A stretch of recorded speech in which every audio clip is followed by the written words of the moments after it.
You are in for an interesting ride. Hello and welcome to another ETN Files interview.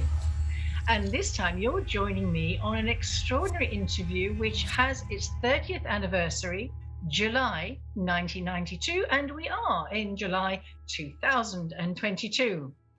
Peter Khoury, all the way over in Sydney, Australia, had the most extraordinary experience of his life, which was to change everything he knew of life irrevocably after this one event where he was accosted, for want of a better term, by an alien female who just happened to leave behind a piece of DNA evidence which Bill Chalker, who wrote the book The Hair of the Alien, was able to forensically examine with a team of biochemists, and the results are extraordinary.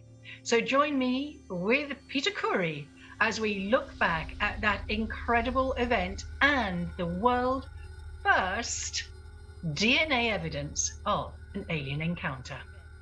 So, Peter, welcome all the way over from Australia. Thank you for making the time to join me. And I will just apologise to everybody up front that I have a slightly croaky voice, so please do bear with me. Peter, this event that happened to you so very long ago was hugely life impacting. But before we go to that event, can you just walk us through some of your early experiences? Thank you for having me on your show, and hello to all your listeners. Look, my experiences started when I was around 7 years old in Lebanon, in overseas. We migrated out to Australia in 1973. My first 8 years were in Lebanon, and for a kid that left the country at that age, I've got a pretty good memory of the place. The UFO stuff isn't something that my family discussed. We're Lebanese Maronite Christian, and my mum's Greek Orthodox, and my family never discussed UFOs or aliens at home whatsoever. It wasn't a topic of discussion, and we never watched those sort of movies. It wasn't until we bought it. We were the first people in the neighborhood to buy a TV. And I remember it was a Telefunken German brand in a cabinet which would lock, like there's doors to it, and my mum would lock the cabinet so we couldn't watch TV. But the first thing I ever saw that was about UFOs was a British show, and it was called UFO. And then they drove these, I think it was McLaren, maybe Lamborghini-looking cars, and the doors flung open. And to me, that they used hubcaps, I think, tire hubcaps as special effects for UFOs.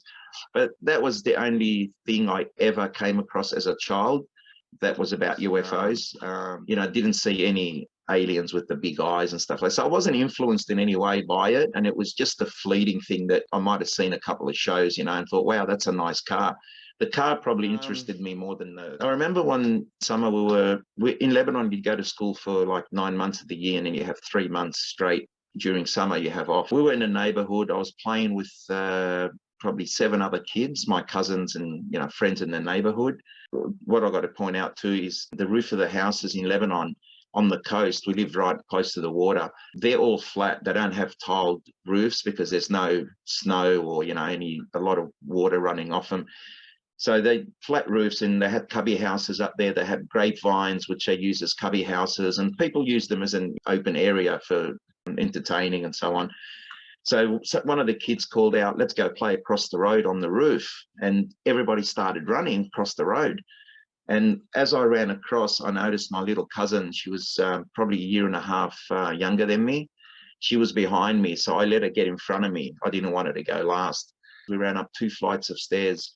We've been on the roof many times. We played on everybody's roofs. Every time you ran through the door, there was a big security door, and it was solid steel, and it was built into a steel frame that was about probably, say, 4 inches off the ground. So you had to step over it. But anytime we played up there, when someone swung that door open, because of the weight of the door, it bounce back at you, like it'd come back at you. So the next person running through, you'd have to have your arms out in front of you and push that door back. So as I'm running through, I noticed 3, 4, 5, 6 of them go through the door, and it hadn't sprung back. It was still open, as if some force was keeping it open. So as I ran through, I anticipated, I thought definitely by the time I get to it, it's going to be closing. So I had my arms out in front of me to push it back, deflect it. And the door stayed open. And as I stepped onto the roof, I noticed all my friends and my cousins had taken 3-4 steps onto the roof and just froze. They were just frozen like mannequins, not moving at all. And I thought it was a trick. There was a game, and I was the last one on the roof, and they probably planned it or something. So I'm actually standing there looking at them, and I'm looking at their eyes to see if they're, the crow's feet or the wrinkles in their eyes would move, or if they were breathing. I couldn't even see them breathing. I couldn't see. When you look at someone in the eyes, you see that glitter in their eye. It was just nothing. It was like they weren't even there, just a statue. And I tried to tickle them to get a reaction. So I tickled my cousins around the waist, tickled them, tried to see their eyes. Nothing. They were just motionless. And there was another kid that was with us. His name was George. He was about 3 years older than us. So he was taller than me. And I walked up and I went to tickle him under the throat, around his throat. And as I went to tickle him, I looked up and I saw an egg-shaped object, which is big as a VW, like, the car. About the same size. It was egg-shaped with the pointy, imagine an egg with the pointy shape on the bottom and the rounded bit up the top. And it was on an angle. It caught my eye, and it was silver, it was shining. It was more like almost white in color. And it had a big oval windscreen, which is like when you switch your television off or your computer and you've got that dark screen. That's what it looked like. But I could still see 2 shapes in there, like silhouettes of very thin, very tall people. Instantly, I realized it's not a helicopter. And growing up in Lebanon, we used to see a lot of Israeli helicopters. They'd fly 100 feet above you, basically, and you'd see the pilot, they'd wave at you. You'd see the guy sitting at the side of the door throwing out propaganda material, all different colored papers. And as kids, we'd run around town and collect the papers and see how many colors we could collect. So we were very aware what a helicopter looked like. This was nothing like a helicopter. This was an egg-shaped object in the sky, big as a car, with no propellers, no landing gear. I didn't see anything whatsoever except this dark windscreen. And as I'm looking at it, I noticed that the 2 people in this object looked at each other and as if they were communicating. Then they'd look over towards us. And they did this 2 or 3 times. And then I noticed the object drop about maybe 10 meters, and it was hovering not too far off from us. When it came closer, it sort of shocked me. And I was like, this is real, like this is something above us. All of a sudden, next thing I remember is we're all downstairs on the bottom floor. And some of us there was 3 or 4 of us were sitting on the steps, and probably 4 were standing around. But we were all shocked that we were down the bottom of the stairs. Our last memory was being on the roof, even though they were frozen like mannequins and I didn't interact with them. They didn't see the object. I don't think they did. When we were down at the bottom, they knew that we should have been up on the roof. What were we doing down the bottom? So we were questioning each other. How did we get here? We were playing on the roof. And as we were doing that, heard our parents calling out our names. One of the kids stuck their head out the door and said, "Oh, we're here." Parents come around, and they question us, "Where have you been? What were you doing?" And we're like, "We were up on the roof." And they're like, "If you were on the roof, you would have heard us. We've been looking for you for nearly 3 hours." So there was a period of about close to 3 hours where we don't know what happened, because I have no memory other than being on the roof and then downstairs. But our parents were saying that they had been calling out to us and screaming. They said, "If you were up on the roof, you would have heard us. Why were you ignoring us?" So they got really upset, thinking that, they're doing something bad. There was boys and girls playing, kids get up to mischief or whatever. And they thought that maybe we were being naughty or something. And they were like, "Why wouldn't you answer us?" We're like, "We didn't hear you." So we'd get a smack on the bottom and it'd be another question. We got a couple of smacks and then we got grounded and couldn't play with each other. And, there was another time where we were it wasn't camping. We just took off for the day into a paddock down probably a couple of 100 meters from one of our houses. We pitched a tent and we were sitting in there playing. We sort of threw, a couple of sheets over a piece of rope and a couple of sticks and made an A-frame tent. And we went home and bought some food. Someone bought bread and someone bought something else. And we sat down, we were playing, and all of a sudden this tent just lit up. It was like the sun, all this light was concentrated into this tent. And all I remember is This was late afternoon. It was starting to get dark and we're running home through the paddock, like scared. Something scared us. There was probably a period of maybe an hour, 2 hours of missing time that I don't know what happened. But they're two instances from my childhood. Now, when the researchers were researching the book and they went to my parents and spoke to my family and questioned them about my 88 experience, which happened at my parents' home, my mum walked into the room. She asked what we were talking about. And my oldest brother, who was there when I had my 88 experience, he said to her, "Oh, we're talking about Peter's experiences, whatever he sees in that." And my mum was like, "Oh, when I was growing up, we used to see things like that all the time, but our parents used to tell us they're Israeli spy planes. They'd see lights moving around and objects and stuff." And then she came out with something that I've never, ever heard her talk about. Never in my life had she ever mentioned it. And I wish we recorded, like it's documented, it's written down, but it wasn't video recorded, which my mum has dementia now. She's in a nursing home. My mum just came out with this story and there's an experience that I remember. She goes, "I'll never forget it. Peter was 22 days old." She goes, "My son was 22 days old and I was breastfeeding him at 3 o'clock in the morning." This is in Lebanon, mind you, in 1964. And she said at 3 o'clock in the morning, she saw an alien at the window. And this alien had white hair, milky white skin, big, beautiful eyes, but blue eyes, wearing like a turtleneck, like a black skivvy. She said, what woman in the Middle East in 1964 wouldn't freak out seeing such a sight? Look, it's not a Middle Eastern person, dark skin, dark hair. It stood out. She said, "I'll never, ever forget it." She said, "But whoever was at the window wasn't perving at me breastfeeding my son. It was actually looking at my son." She goes, the stare was towards my son. It wasn't at me. And she didn't feel awkward or frightened. And she said she fell asleep and then got up in the morning. And my uncle there were two security guards in the town. They were heavily relied on because they kept everybody's businesses safe. So they were highly respected. She spoke to my uncle and asked him to see if there were any foreign ships, because we live on the coast. There's two ports for the cement factories.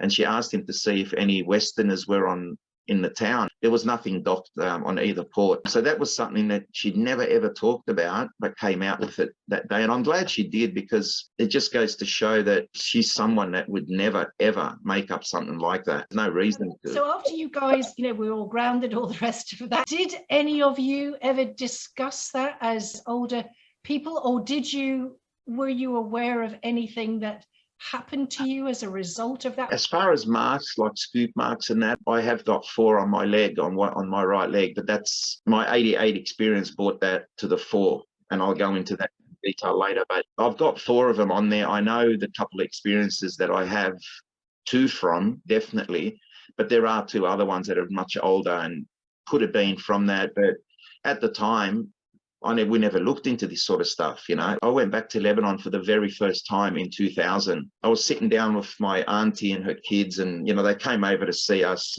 They're from Beirut, and we're up in the north of Lebanon, about 40 minutes away. So they came over to visit, and we're all sitting in the courtyard and just having a chat. And I asked one of my cousins, and I said to her, "Do you remember?" I mean, it's so hard for them to remember a specific moment in time then, when they didn't really see the object and that. And she said she couldn't recall any. She could remember we got grounded and we got in trouble and all that, but didn't see anything. But all of a sudden she started crying. And I'm like, "Are you okay?" And she was like, "No." She was like, "My friends and I were driving in the car on a country road." And she said, "I'm sitting in the back seat and I saw an alien." She said she saw an alien like a grey with the big eyes, the big bulbous head, the long arms, standing at the side of the road. And she said by the time she screamed for the driver to stop, and they stopped the car, and she got out and looked, there was nothing there. But she swears that she saw something, and she was that frightened, she started crying. Unfortunately, she passed away from cancer about 5 years ago. That's the closest I got to anybody having, later on in later years, having experiences similar to mine. That's the Lebanon part of it. Then we migrated to Australia. Could I just ask you another couple of questions just about your childhood? You're not aware of anything different from then on?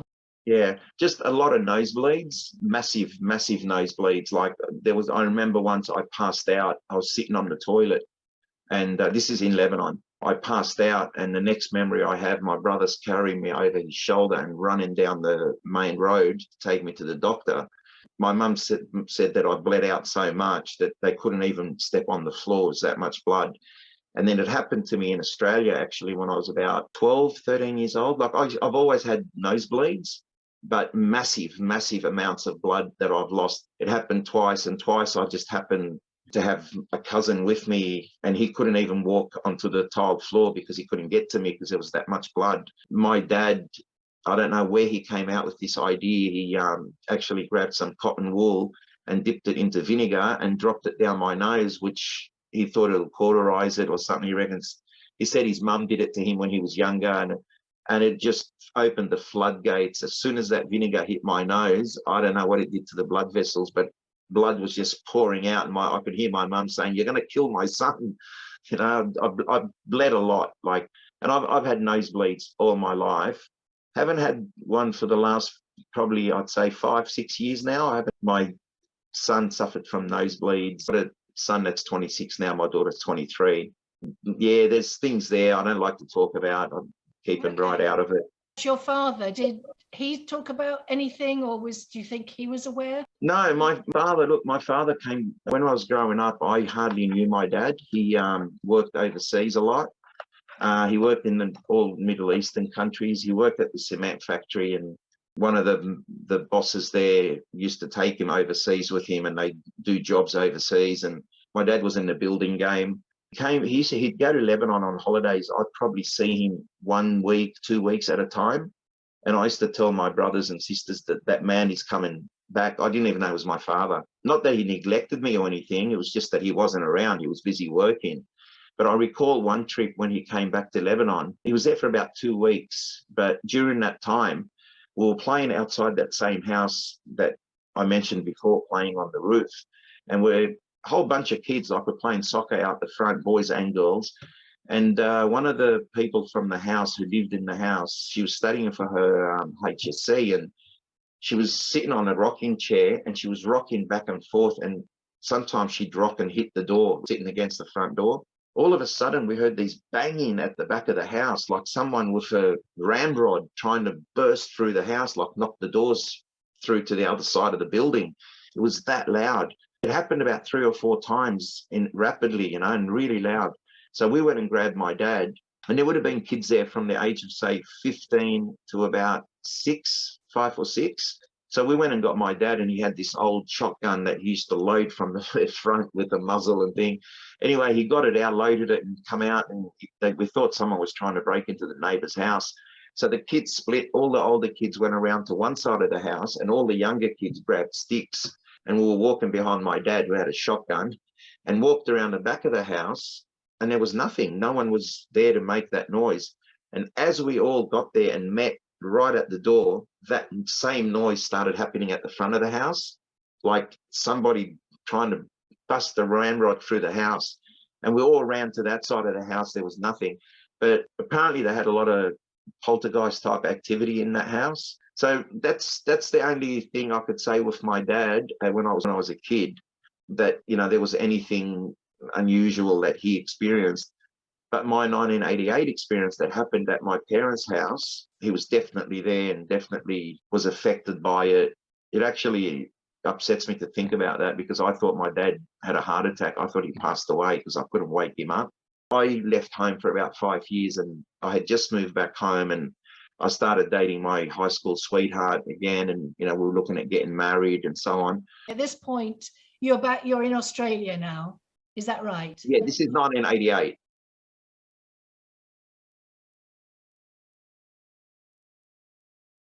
So I've moved back home. I'd been back home with my parents for about 9 months, and I'm sitting down in the TV room watching TV with my dad, and it was a television show that started about probably 11:15 at night. It was a movie that was just starting, 15 minutes into this movie, I'd say. And as we're sitting there, my brother, who was asleep in my bedroom, my oldest brother, his name's Sam, he walked out into the TV room and he said to me, "Can you go watch TV in your room? I want to sleep out here." And I thought it was stupid, like you're already in a bed and we're in the bedroom. Why would you come out? Anyway, I didn't mind my privacy. So I went into my room, I sat on my bed, and I had a little color Toshiba TV. I turned it on, and as I sort of put my hands behind my head, like cupped my hands together behind my head, I crossed my legs over and I went to lie on the bed. And before my head even hit the pillow, before my hands and my head laid on the pillow, I felt something grab me around my ankles. And to me, it felt like it could have been the index and thumb, that part of the hand grabbing you, but then it could have been a device, because as soon as that, whatever it was, touched me, I became paralyzed, and I got like pins and needles crawling up through my legs, up through my body, all the way to the top of my head. And the way I described it early on was like it was ants crawling through my scalp, but it was more like static electricity. I was paralyzed. I couldn't move. At that time, I was doing kickboxing and taekwondo and karate, and I played rugby league, and I was active, and I could defend myself and look after myself, and so here I am lying in bed, and I'm paralyzed and I can't move, and I'm freaking out, thinking, oh my God, like what's going on? I'm not thinking UFOs. I'm not thinking aliens. As I'm trying to, I'm trying to deal with this paralysis. I look at, my eyes were open. I think that's a thing about it. Had I had my eyes closed, I might have thought it was a dream, and I would have probably put it down to a dream or a nightmare. But my eyes were open. I could see the whole room and everything in it. All of a sudden, I look at the foot of the bed and I see a creature standing at the foot of the bed. It was about 3 to 4 foot in height, wearing a robe with a hood and gorilla looking. If you know the movie Communion with Whitley Strieber, if someone came up to me and said, okay, describe the beings that you saw, the two types that from that experience, I couldn't have given a better description than they have in that movie Communion. It is just perfection. So anyway, as I'm lying there, I see a creature standing at the foot of the bed, and I'm freaking out because they look terrific. They look like gorillas, deep set forehead, darkish black blue skin with a bit of a shine to it, round cheekbones, protruding cheekbones, deep set black eyes, big lips, stubbed nose. It was like looking at a gorilla with a hood and in a robe. Very robust, very solid looking, and I think they're the military aspect of this people. They're the force behind them. No more than 4 foot high. They're not very tall, but very solid, robust looking. You could tell they had power. I'm looking at the foot of the bed, and then all of a sudden, I catch on the right side of the bed, which is right at my side, between me and the television now, I see another 2 creatures that looked exactly the same, like they were identical. And I'm now thinking, oh my God, this is the devil. I'm dying. This is evil. They're taking my soul. And I'm like, that's it. I'm dead. And if I'm not, I'm going to be paralyzed. And honestly, I wasn't thinking UFOs or aliens even at that stage. I was thinking evil. I was thinking I'll never walk again. And the thoughts going through my head were, in the morning, my parents, my family will come in and find me in this bed paralyzed, and I'm going to be in a wheelchair from this day on. That's how I was thinking. I was petrified. And I'm looking at these evil looking creatures right around me, 3 of them, and I'm freaking out, like I'm stressed. And I was, like I said, I did kickboxing, I did, martial arts, and I wanted to get up and fight, but I couldn't move.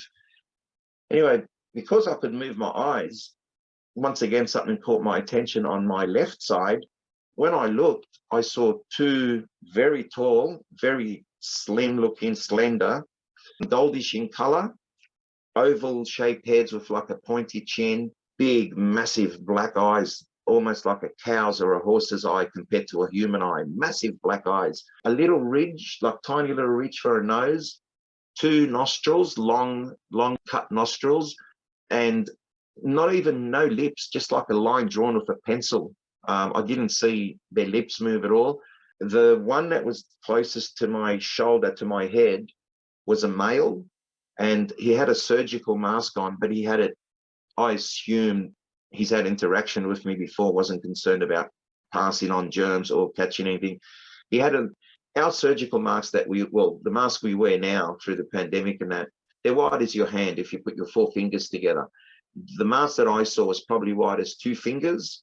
Wasn't very wide at all. And I think because they hardly have any lips or mouth, it's just a line. It's easy to cover with a small piece. But he had it sitting under his chin. It was down here. Next to him was a female, and obviously I could tell because she had breasts, but very identical looking to the first one, except she did have breast, and her mask was actually covering her mouth. As I'm freaking out, I'm thinking, oh my God, this is evil. I'm dying. They're taking my soul. I see these two, and instantly I look into the big black eyes. And the first time I described it, I said it was like falling into a void, into like a black void. And this being, it was like as soon as I looked in his eyes, I was hypnotized. I felt like he knew everything about me, like he knew me better than I knew myself. And for some reason, I was petrified 1 second, and I was sweating, and that came out in a regression with Professor John Mack, which I'll get to later. And he commented on the change and how you can't change, sweating 1 second and then stop. You don't turn that off. So here I am freaking out 1 second, and I look into this creature's eyes, and I felt so much emotion. I hear telepathically, it wasn't voices in my head. It was a feeling. It was a knowing. It was like, I felt what he was telling me rather than hearing a voice in my head. And it was calm down, relax, calm down. We're not going to harm you. It'll be like the last time. Relax, calm down. And I went from anxious, freaking out, want to fight, want to jump, want to get out, to completely calm within like a couple of seconds. I was completely calm. I just trusted this being. As he's saying that to me, I see him lean forward over me towards my head. And in his hand, he had he was holding it with 3 fingers. Maybe I didn't see a 4th digit or something, but I saw 3 fingers holding this, what looked like a syringe. It was metallic looking, but it had the optic fiber cables that you get, like a Christmas tree has them, and there's a little tip light on the tip of it, and they're all different colors. It was like that. It was a flexible tube with a light at the tip. And I saw him point it to this part of my head up here, to the left side of my head. And I didn't feel any pain, but I blacked out. And I came to, or woke up, what I thought was about 15 minutes later, 10, 15 minutes later. And because I had been fighting this paralysis for so long, I actually sprung out of bed. I shot out of bed. What I forgot to mention was, when I'm paralyzed and I'm looking at these creatures, before I saw the other two, I was actually trying to get my brothers and my dad's attention, and I was screaming their names, like I was screaming out, Dad, Dad, but I could think what I wanted to say, but my voice box wasn't releasing any sound. And the same with my brother, my oldest brother. I'm trying to call out, Sam, Sam, could not do it. So I had been fighting this feeling the whole time. So when I came to, I sprung out of bed, and I opened the door to the bedroom and walked out to the TV room. And my dad was the first one. As I walked through the door, my dad was to my left, sitting on the lounge. He looked like he was asleep. And I tried to wake him, and I couldn't wake him. And I spent about 2 minutes shaking my dad, slapped him a couple of times. I couldn't wake him. And it freaked me out. It really, really scared me. So I turned around and went to my brother, who was sitting in a single chair, and he could see all the way up the hallway, like the front door and the back door lined up. And he was sitting closer to the back door, but he could see all the way through the house. Later on, when they were interviewing my family, he actually says that he saw me being floating, levitating through the hallway with 3 beings around me, and he thought that they were taking my soul, that I was dead and he'd never see me again. It freaked him out. But at the time, I tried to wake him up, and I couldn't, and I ended up slapping him 3 times, and he woke up, and the first thing that came out of his mouth, and he said it in Arabic, and it was, I feel like I've been switched off. And it didn't register with me. I didn't know anything about this topic. I hadn't researched it. I didn't understand it or know how it works. So I asked him, I said to him, look, I can't wake up Dad. Something's wrong. And I honestly thought my dad was dead. So he got up, and for about another 2 minutes, we're like trying to wake up Dad. And my brother slaps him and he goes, get some water. So I went and got a glass of water. My brother put it on my dad's face, washed his face. And my dad came to, didn't say a word, didn't ask, why are you slapping me? Why are you awake? Nothing. He just didn't respond. And so I turned around to my brother and I said, how long has it been since I've been in my room? And I thought it was like 10, 15 minutes. And he said to me, I think about 10 minutes. But as we're talking, we look at the TV screen, and at the time, the TV station would close, and there'd be a song about my city of Sydney and all this, and then it'd be blurry. The whole screen would just be a blur when they shut the station. So we saw the screen was a blur. When I went to my room, it was 15 minutes into this movie. So you'd say maybe half an hour, 45 minutes should have gone past. The movie should have still been on. But the station had closed, and it was past 3 o'clock. It was, I think, 3:15 at the time. And so I had a couple of hours from 11:15 to 3:15. I have no explanation for. I have no memory of being taken anywhere. Like at that same night, I went and sat back. I went and got a glass of water, and I went and took it to my room, and I sat down. I thought, if I wake up in the morning, this glass of water's here, then this really happened. It's not a dream. So as I'm sitting there, I'm thinking, is it going to happen again? Is it going to continue? You know, so it wasn't like I went back to bed and went back to sleep straight away. I was just thinking about, are they going to come back? Like, what was it? I got up in the morning and I went to have a shower, say around 6 hours after the experience. I had a shower, and as I was drying off, I felt the burning sensation right on the front of my shin. And I had a look, and it looked like there was a cigarette burn, as if you put a cigarette there and let it burn. And it was a 5 millimeter in diameter circle with 3 distinct holes in there. Distinct, like you could still see them to this day. You could see them in the photos actually as well. And about 2 millimeters deep.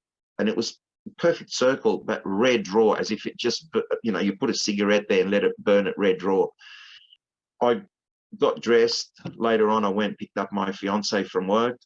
And as we're driving away, she actually got in the car and she said, "What's wrong? Something's happened." She thought I had a fight with someone, or had an argument with someone.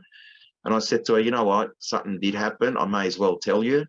So I started to tell her. And as I mentioned that something was inserted in my head, and I went like that, touched it, under my fingernail, there was dry blood.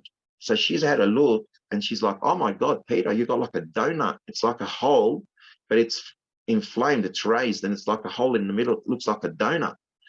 And I said, "Yeah." And I had this mark on my leg. I said it was burning, and as I lifted my jean leg up, it was healed. Like, it was still a scar. You can still see it, but it was completely healed 6 hours later, from being red raw to being just a scar. I don't know how it could have healed so quick. She knew that something happened to me, but we couldn't explain it. This is like 1988. When we moved into our house, she was the first one to see an apparition, or a full figure apparition in the house, which I haven't. I think, if I'm not mistaken, Peter, that was also a July, and you'd have been about 24. Is that correct? 23 at the time. 23. And so, I mean, that's really huge as well. Did you discuss it with your family? Did it become a topic, or? No, as I said, my family aren't into this topic or subject, and wouldn't care to discuss it. My eldest brother has always been supportive. I mean, he was there. He saw a couple of things that happened to me that night. Yeah, he's always been supportive, but never really spoke to my dad about it. It's something that we just didn't discuss. But I did discuss it with my fiance at the time, and not long after that, she actually went out. I went out and bought the book, but I couldn't read it. The book Communion I'm talking about. What happened was, after I had my experience, I sort of went on a search for what I call search for truth. And I just wanted to know what was happening to me. And I thought, I can't be the only one in the world that this is happening to. It's got to be happening to other people. So one day I'm driving for work, and I'm doing a delivery to a place. So I'm driving, and I hear this interview with a radio host, and I had to pull over and stop in a car park. And I sat there for 45 minutes listening to this interview. And it was a local radio station that the host was Brian Bury. He did the weather on Channel 9, I believe. He read the weather as well. And he was doing this radio interview with Whitley Strieber about the communion, about the book, and about his experience. I'm sitting in the car listening to Whitley tell his story, and I was thinking to myself, this is exactly what I went through. Like, this is very similar. There was a lot of similarities, but there was some things where, he took out a shotgun because it happened to him at a cabin in the woods when he was on vacation, and he's shooting at them with a shotgun, and they're appearing and disappearing. Oh, I didn't experience any of that. They were in control of my situation. I had no control over what was going on at all. It shook me to my core, because I'm thinking, this is my story, but someone else is telling it. I picked her up from work one day, and we're driving, and we stopped next to a couple of buses that were stopped at the bus shelters, at the bus stops. And as the buses took off, we saw a huge poster in the bus shelter, and there was a black poster with the white writing, and it said, "They're coming." And 2 weeks later, we see another poster closer to where we lived, near her parents' and my parents' home, at one of the clubs there. There was another poster, and it said, "They're here." It was a black poster with just white writing, and it was, "They're here." And we're like asking each other every time we saw it, we go, like, what's this about? You know, is it about a movie? What is it? A couple of weeks after that, so over about a 6-week period, every 2 weeks, they brought out a new poster. And then on the 6th week, the third poster that came out, it was the actual alien with the big eyes, the goldish color alien with the big black eyes. And it caught our attention, both mine and my fiance's, like straight away. She was like, "Oh my God, isn't that what you saw?" So I went and bought the book. Anyway, she read the book before I did. And she'd get to work and she'd call me from work and she'd read it on the train to work. And then she'd say to me, "Peter, you've told your story to someone and they've made it into a book. Have you talked to anyone about this? Because it's exactly what you told me. The same beings, the same way, everything, you know." And I was like, "No, you're the only person I've really spoken to about this." Once I realized that I wasn't the only one, and, you know, it must be happening to other people around the world, I went on this massive search, you know, and I bought every book, any book that had the title UFO in there or whatever, I bought it. I wanted to read everything. And as you can see behind me, I've probably got almost 4,000 books on the topic. I haven't read every single one of them, but I've read most of them. It was my way of trying to find out what was happening to me. So through that process, I contacted a number of psychologists, psychiatrists, whatever I could find in this country. And every time I'd speak to them, as soon as I'd mention to them, "Oh, look, I think, you know, there was a presence in my room," and, "Oh, no, we don't deal with any of that. See you later," hang up. Wouldn't even have the courtesy to, you know, say no and maybe refer you somewhere, just hang up on you. So it was a frustrating, massive frustrating search. I started to realize there's a need for people, there's something there that people need to get the word across, like to tell the story or to talk to someone. This is 1988. So moving forward, we come to 1992.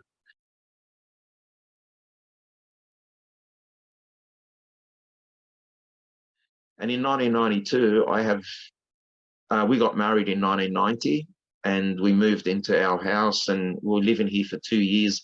And the first night that we were at the house, this is even before we moved in, we were going to paint the place.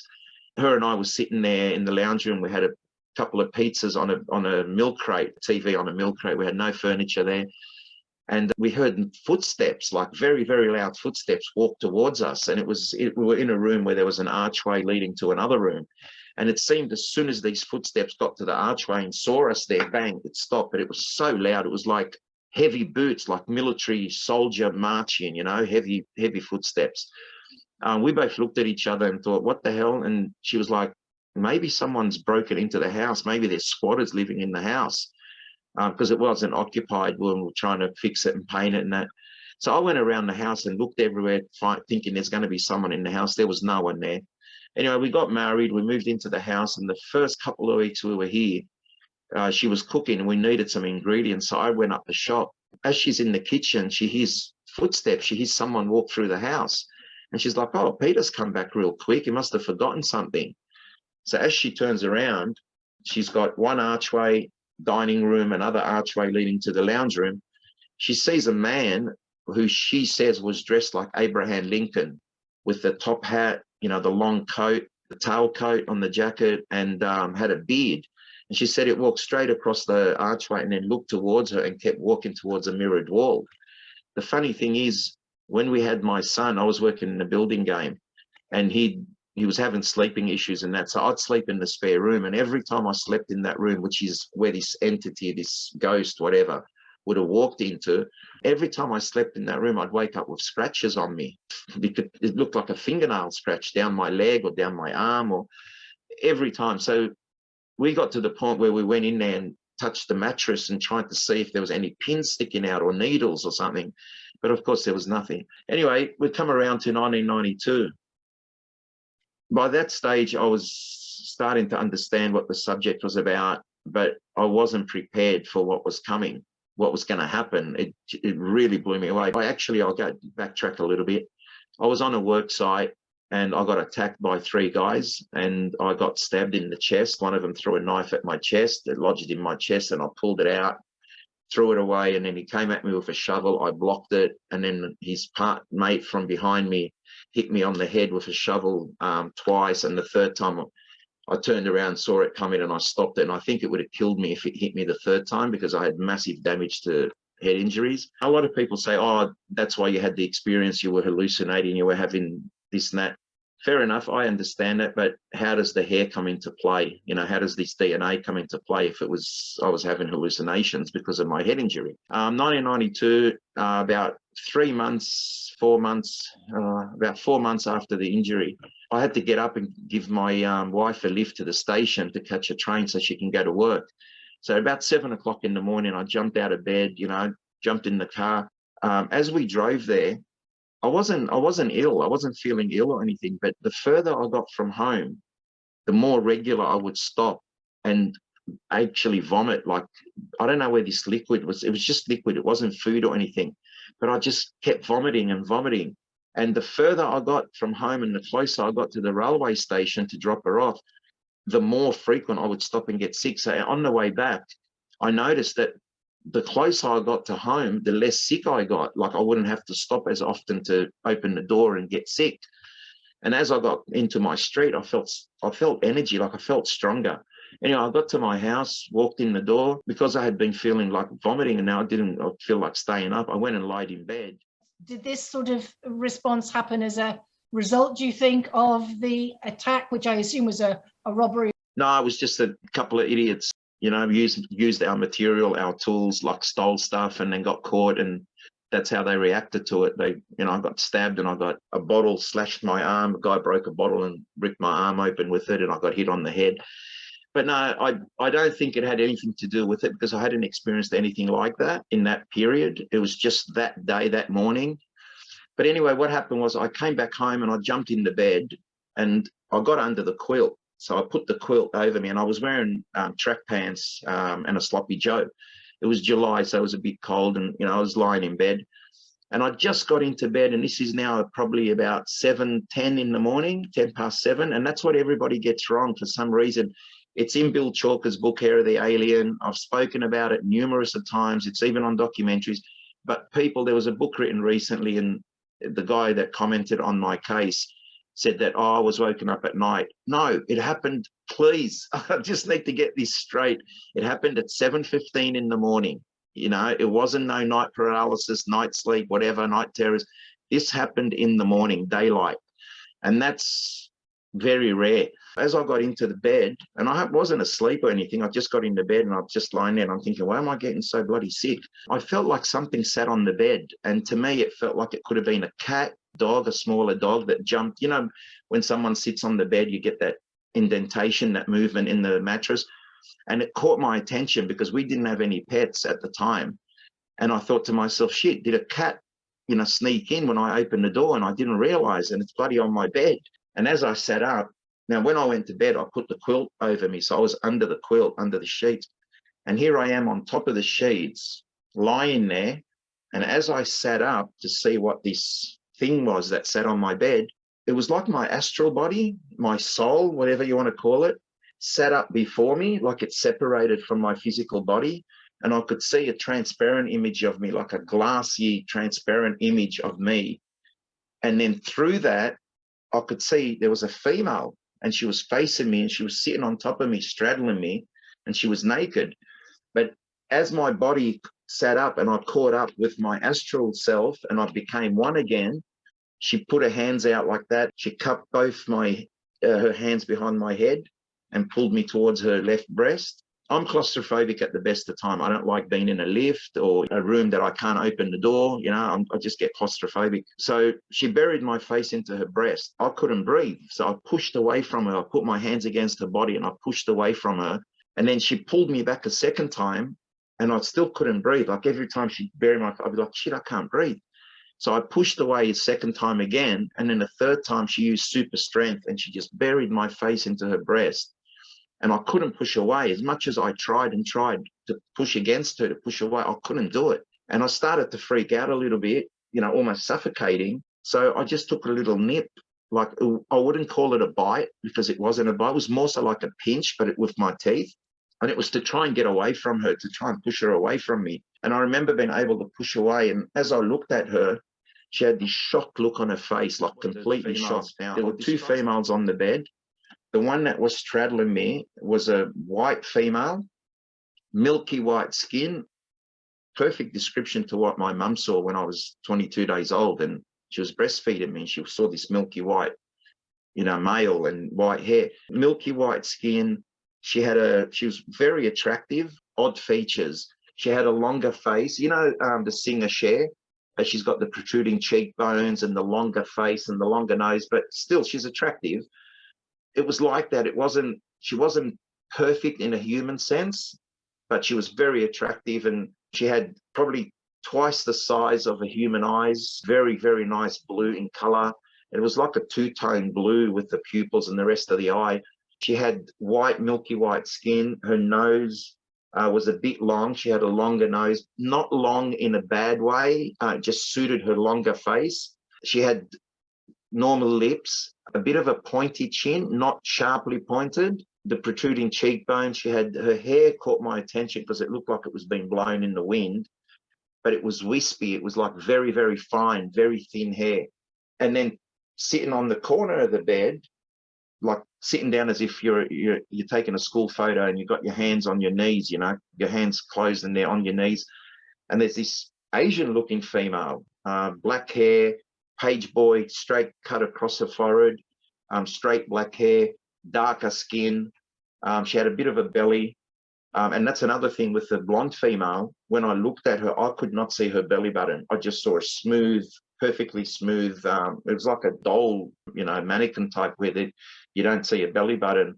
And it didn't, at the time, I didn't think much about it. But later on, with the cloning and all this stuff, it fits in. Two females on my bed, and I'm thinking, excuse my French, how the fuck did you get here? Like, how did you come into my house, As I'm thinking and contemplating this, and I hear her say to me, and once again, it wasn't a voice, it was a feeling, a knowing. It was like, he's done this wrong. Something's gone wrong. She's looking at the other female, and they're communicating telepathically, and she's saying something like, he's done this wrong. Something's gone wrong. This isn't like the last time. He's done this wrong. And I'm sitting there thinking, what if and last time? What do you mean last time? Something important that I missed to mention. When I did take that nip, that little, pinch with my teeth, I felt something go into the back of my throat. And when it did, it burnt like acid. It was as if I had drank acid, and it was just burning my throat. So I started coughing. I had this massive coughing fit. So here I am looking at this female, and she's saying to the other female, he's done this wrong. Something's gone wrong. It's not like the last time. I'm thinking, what friggin' last time? And then there was a lot of communication. I was thinking, how very rapid, very quick. It's almost like birds chirping really quickly. And I'm thinking to myself, how am I going to understand you? Like, how am I going to remember this stuff?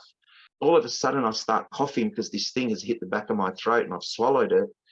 And to me, it felt like it could have been flesh, but she wasn't bleeding. She wasn't cut.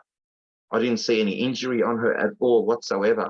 Sometimes I think it might have been like a Viagra tablet or something, because after all this, I had an erection for like 6 hours, and it was the most painful thing I've been through in a long time. It's not fun. I'm having this reaction where there's acids burning my throat. So I'm looking down, coughing, and I look up and they've vanished. They're gone. Just as quickly as they appeared, they vanished. And I'm thinking to myself, where did you go? Like, you can't just disappear.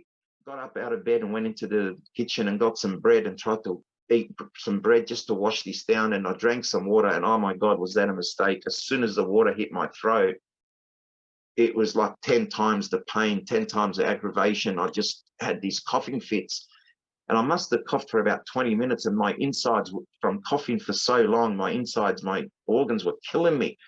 I was in so much pain. So anyway, it took me about probably half an hour after this happened. I sat down in the lounge room.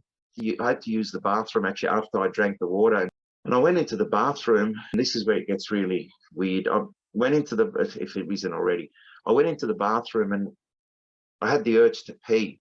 And as I went to pee, it felt like my penis had been slashed with razors. It was really, really painful. I had a look and I could see two hairs. It was almost like very, very, very thin fishing line. And when I say very, very thin, I mean like almost transparent, very thin line. I knew it was hair, but it looked more nylon-y. But anyway, one was sort of half wrapped around my penis, and then the other one was like in an S shape, but it was embedded into my skin. It's like when if you get your nail and push it into your skin, you get that indentation. That's what it was like. The hair was embedded into it. And as I actually pulled the hairs away, oh my God, it was the most excruciating pain I've ever been through. I had tears in my eyes. I was crying. It was very, very painful. It was like cutting myself, you know, because I'm taking this thing off and it's actually an open wound. And I could see the mark. It left a mark. And people have said to me, oh, you should have taken a photo. And I'm like, yeah, right. Okay.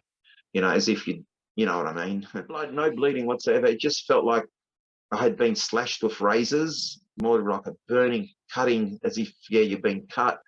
And as I removed them, it was so painful. I had tears in my eyes and I was crying. Anyway, once I got them out, I actually had a look and I could see the mark that they left. I straight away put them in a plastic bag, sealed it, and put a piece of paper to it. And I just wrote the date, the time, and two females. This hair is from the blonde female. But there were two pieces of hair, and looking at them with the naked eye, I thought one was from the blonde, and the other piece was from the darker haired female, the Asian-looking female, because one looked darker and thicker than the other. The scientists tell me when they did the test that they put it under microscope and the hair matched. It was one hair. I still to this day dispute that in a way, because I know what I saw, what I was looking at, but then they looked at it probably with 100 times magnification, and that's what they've come up with. I sat down in the lounge room and I'm thinking about this and doing all this with a massive erection that was so painful. I'm sorry, like I have to be honest about this and call a spade a spade. And it was painful. I don't think there's anything wrong with that, and I don't see why anybody else should have any issue with that. For goodness sake, I mean. Well, it's the truth of my story. I'm not going to change it to make it more acceptable for people to hear. But anyway, as I'm sitting there, I called my wife at work, and she answered the phone, and I started talking to her, and I said, look, something just happened to me. I need to talk to you about it. And she's like, who's this? And I was like, it's your husband. And she's like, oh my God, your voice sounds so different.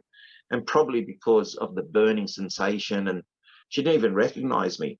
So I said to her, look, something just happened. And I start coughing, and I'm coughing for like 20 minutes straight. I couldn't stop. So I had to hang up. I said, look, when I'm ready to tell you about this story, just relate the coughing like now to the story. You'll remember, you'll make the link.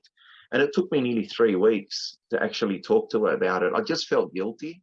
And, you know, I asked her once, I said to her, she actually said to me, she goes, look, I don't think I hold anything against you. She goes, it's not like you invited two females into our bedroom and did, you know, sexual acts, whatever. She goes, you had no control over what happened. This is where a lot of the trauma is, where you feel helpless and you're accosted, and your private area, which is, you know, very delicate for everybody, male or female, and you know, it's a rape. It really is. I would, you know, say it's like, well, anything without consent is considered rape, yeah. But I mean, there's a lot of men out there that it's one of their fantasies to be with two females, and you know, a blonde and an Asian female. And that, to be honest, I've lived a really interesting life growing. I've been there, done that. It's not like something I craved or something I wanted to do. I've already done that. Whether people believe it or accept it or not, I really don't care. It took me about 3 weeks before I had the courage to talk to my ex about it, and we discussed it. And that's when she said to me, it's not your fault. It's not like you invited anyone in there. And I said to her, okay, it seems like these two might have been aliens from the description and what I saw in there. I said, how would you have felt if it was human, if they were human? And she said to me, once again, it's not you picking up a woman. This is way out of your control. It's not like you're controlling it. And honestly, her being like that, and she gave me so much strength. She's always been supportive. Like, we're separated now. We've been separated for 5.5 years, nearly 6 years. We still get along. And, you know, people say to me, like even Bill Chalker said, oh, what's going to happen now? Is Vivian going to say anything negative about your case? I said, no, she won't, because she's going to tell the truth. She's not going to go and make up stuff. And, you know, she's one of my biggest supporters with this stuff. And we're not even together at the moment, but she's never disputed anything and I mean, when you break up, when couples break up, that's where things come out, you know, out of the closet and stuff like that. But she supported me and backs me. She knows I wouldn't make up stuff like that anyway. And also, she's But also had some paranormal experiences. She knows she's had a little bit of a taste of something. I think she's had a bit more. Yeah, I think she's had a bit more than she tells. But her philosophy is ignorance is bliss. And I used to tell her, you can't live your life with your head in the hole, you know, like an emu or ostrich, whatever.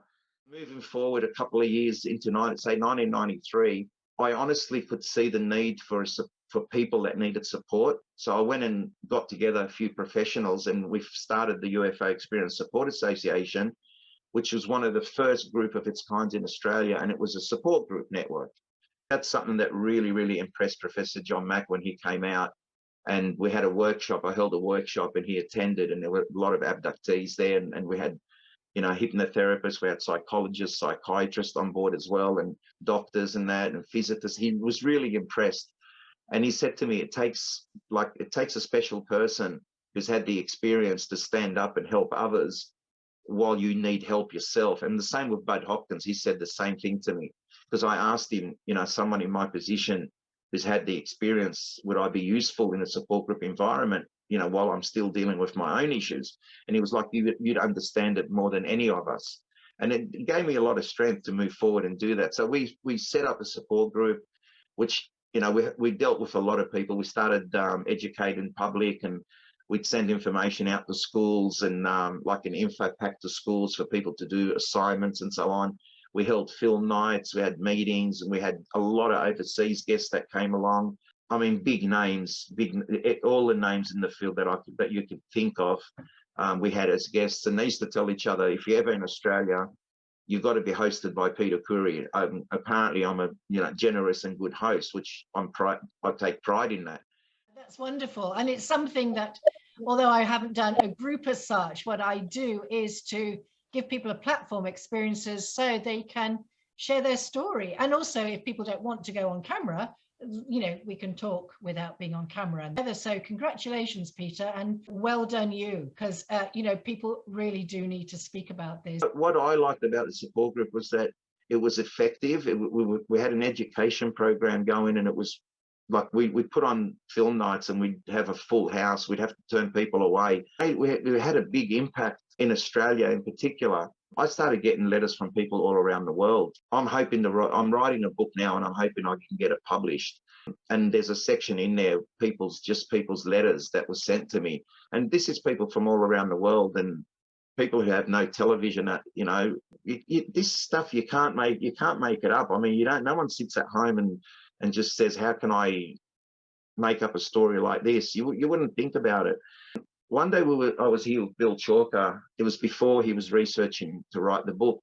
And we were doing an interview with two female producers. They wanted to do a documentary about my story. And one of them actually said, she made a comment and said, you know what, Peter, if this is really happening to people, it must be like a physical assault case, like a rape case. There has to be evidence. There's got to be some sort of evidence left behind. And I actually said to them, you want evidence? I'll show you evidence. Get the hair samples, which are in a bag, bring them out. And I said, there's samples for you. Bill Chalker's ears pricked up. He's got a science background. He's a researcher. And he actually pulled me up and said, mate, why haven't you mentioned this to me? And I said, Bill, my 1988 case is a can of worms. This is something different, you know, like this is weirder. And so he kept that in the back of his mind. And then some years later, I got a phone call from him, and he said, look, I've got some people who work for CSIRO. They won't be doing it through CSIRO because they don't want it to affect their work. The guy that did the work on the sample, the head biochemist, Dr. Horace Drew, he's a Caltech person, and I kept his identity secret for 10 years. 10 years I had people making comments.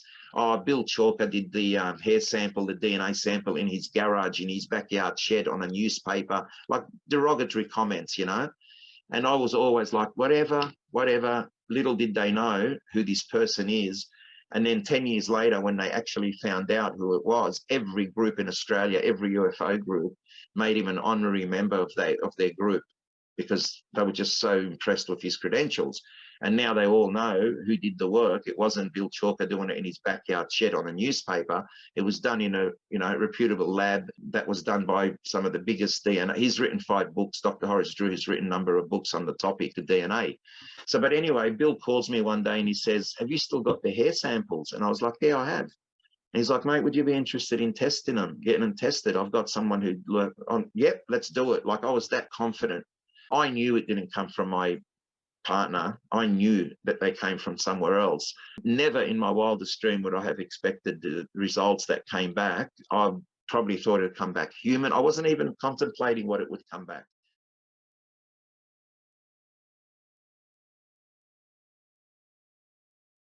Then the results came back, and that was the first phase of I think it was the hair shaft that they tested. And it came back as rare Chinese mitochondrial DNA, yet the hair was white and transparent. It wasn't black as it would be with Chinese.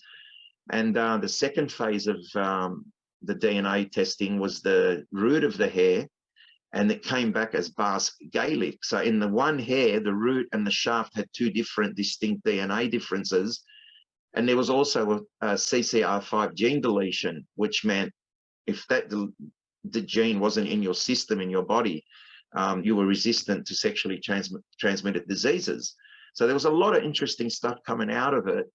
Because also we'll say that Bill Chalker is a scientist and he's a chemist as well, isn't he? Bill is one of the thoroughest researchers I've come across. I've come across a lot of people in this field. Bill is methodical. He won't leave a stone unturned. As a matter of fact, he raises the bar so high that some other researchers can't compete, and they do badmouth him. And, some people claim he's a government agent. And you know what? They say he works for ASIO, which is the Australian spy network, whatever, or he works for the government. And I'm thinking to myself, okay, why would someone who works for the government is supposed to be debunking this stuff write my story in a book? Why would he research my story and put it out there and do all the DNA testing and so on and prove that something happened?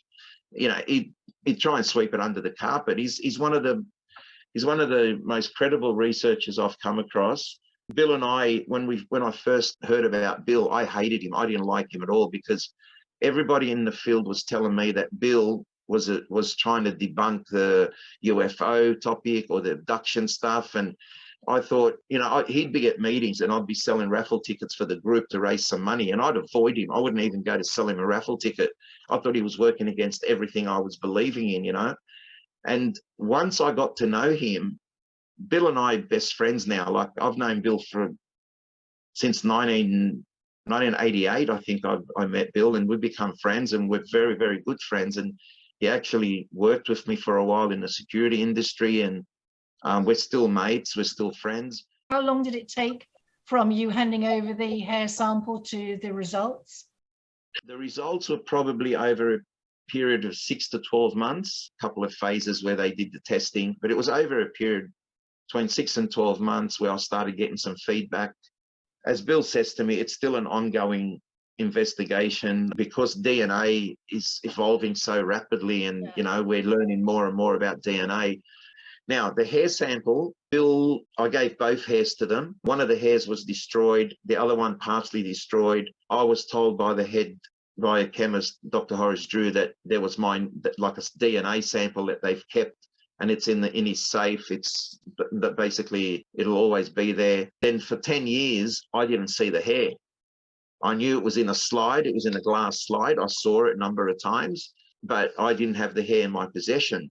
And then one day my daughter asked me about the hair sample, and she actually said, like, I wouldn't mind, having that and showing it to my kids one day or something.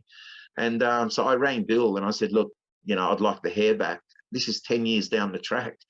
And within probably a couple of months, I got the hair sample back, and I've still got it. And a lot of people, when they ask me about my story and I tell them, they'll usually throw the line at me, yeah, but you don't have the hair anymore, meaning, you can't really prove much. And I'm like, no, I do.